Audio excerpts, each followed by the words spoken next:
Marco Mengoni, la rappresentante di lista. Ritorniamo in diretta qui su Radio.0. Siamo a Udine per parlare ancora di risorse. Il bilancio 2022 dei servizi sociali d'ambito restituisce la fotografia della situazione sociale presente a Udine e Interland. La fotografia demografica, andiamo a dare uno sguardo insieme sulla situazione, parla di invecchiamento demografico e di calo degli abitanti di Udine, che risulta evidente da una prima analisi in possesso dei servizi sociali. Il comune di Udine registra un calo di abitanti, in particolare dal 2014 al 2022 si passa da 99.169 abitanti a 97.808. Lo stesso calo non è riscontrabile invece allo stesso modo negli altri comuni facenti parte dell'ambito. Un'altra caratteristica evidente, osservando i numeri, riguarda proprio la dimensione dei nuclei familiari. Udine, con 1,95 figli per coppia, ha un numero più basso della media dei componenti per famiglia di tutto l'ambito. A Udine inoltre sono presenti più di 26.000 anziani, oltre 13.424 minori, con un rapporto di circa 2:1.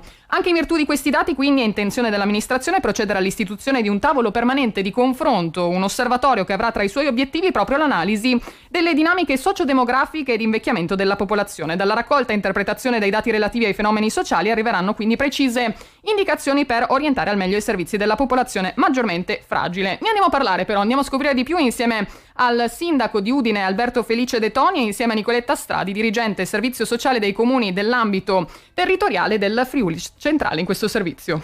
Collaboriamo per erogare dei servizi importanti che infatti impegnano oltre 27 milioni di euro nell'anno 2022 appena trascorso.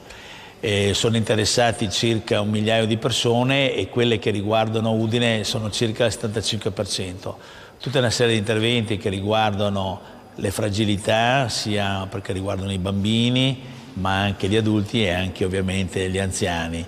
Stiamo lavorando molto sul fatto che c'è un cambio nella distribuzione delle età nella popolazione, quindi diminuiscono purtroppo i giovani, aumentano gli anziani e quindi adesso attiveremo un osservatorio che ci aiuterà anche a tarare meglio gli interventi.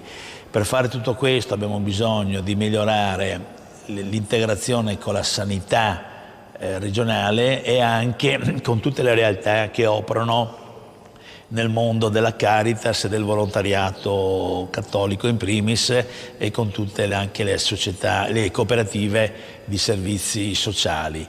E anche per questo quindi siamo impegnati su due fronti, da una parte regione e da una parte realtà sociali e realtà di volontariato. E sicuramente nell'ambito dell'analisi sociodemografica della popolazione di Udine e dell'ambito territoriale è importante cogliere l'elemento che riguarda l'evoluzione demografica in termini di calo, soprattutto per quanto riguarda i minori. Abbiamo visto che il calo demografico dei minori nell'arco dell'ultimo decennio è superiore al 6%. Questa riduzione, oltre ad essere un dato quantitativo ovviamente, porta anche dei contenuti sui quali è opportuno riflettere, in particolare su quelle che sono le condizioni dei minori e quelli che sono gli indicatori che noi utilizziamo poi anche per prefigurare degli interventi. Il servizio sociale dei comuni è un servizio che interviene con interventi personalizzati e sulla base di segnalazioni e quindi in un ampio raggio di problematiche e anche legate alle tappe dello sviluppo e quindi dai bambini ai ragazzi e agli adolescenti.